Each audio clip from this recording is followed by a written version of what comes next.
Have you observed how sneaky children can be? How outright slick they can be? I remember when my kids were young, how they would get you to commit or promise something before you even realized what you were promising. Daddy, Daddy, will you do anything I ask of you? Well, at times, you slip down the slope before you even know it. The grin is so cute, or you're just half paying attention. One day, two ambitious disciples, James and John, grinned their way up to Jesus. Teacher, we want you to do for us whatever we ask of you. Jesus sits tight, a little slow to commit an answer. And then the brothers specify their desire. Teacher, grant us to sit one at your right hand and one at your left at the head banquet table in glory. Okay? In ancient throne rooms or round head tables, monarchs were flanked on the right and the left by their most powerful assistants. These are the spots James and John had their eyes on. But Jesus suggests that the brothers really don't know what they're asking. But oh, they think they know. They have come to ask Jesus for most favored disciple status. Now we may shrug our shoulders and explain away the assertive request from James and John. Oh, this is a normal human demand for special attention. They had just been overshadowed over and over again by boisterous Peter, who always seemed to be in Jesus' face. They had just been overshadowed by that presence of that other disciple, while we all need a little special treatment or special favor every now and then. What's the big deal here? Why does Jesus withhold a straight answer to this request? Well, brothers and sisters, this is more than a benign, childish demand.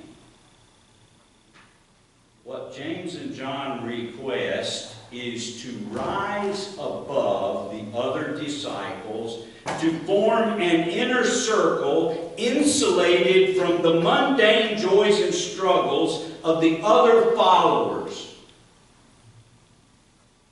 Their demand is an outright assertion of anti-community or counter-community.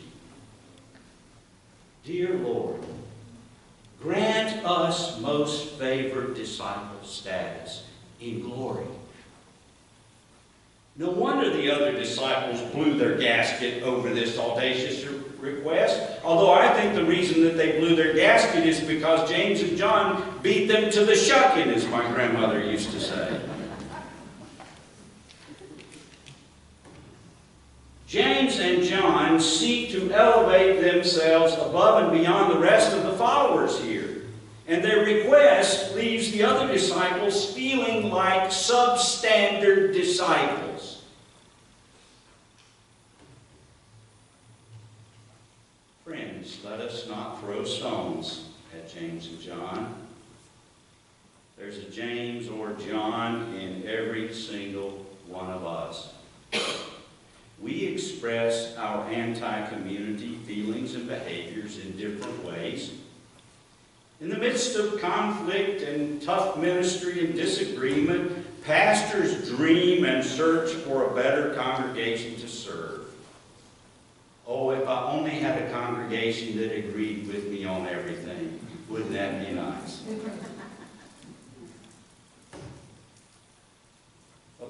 study group forms because those other groups are just not spiritual enough. Disillusioned to go through the motions, church members blast those hypocrites when the church is precisely a triage, a hospital for recovering hypocrites. Others provide political litmus tests for whose social ethics and positions are the most faithful expressions of the church's teaching. This will intensify over the next 2.5 weeks. Such efforts and undercurrents serve as glory-seeking attempts to rise above or beyond the all-too-human struggle within the community of faith.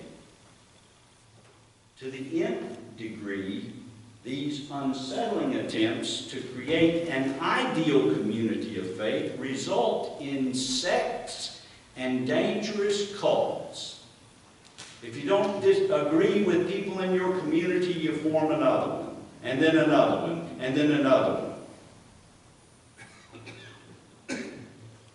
So where is the hope for James and John, for us in this day of growing anti-community? Contrast the spirit of James and John to the direction and aim of our Lord Jesus Christ. Did Christ ever seek to rise above the hypocrisy, the on-again, off-again disciples? Did he try to get away from them all the time? No.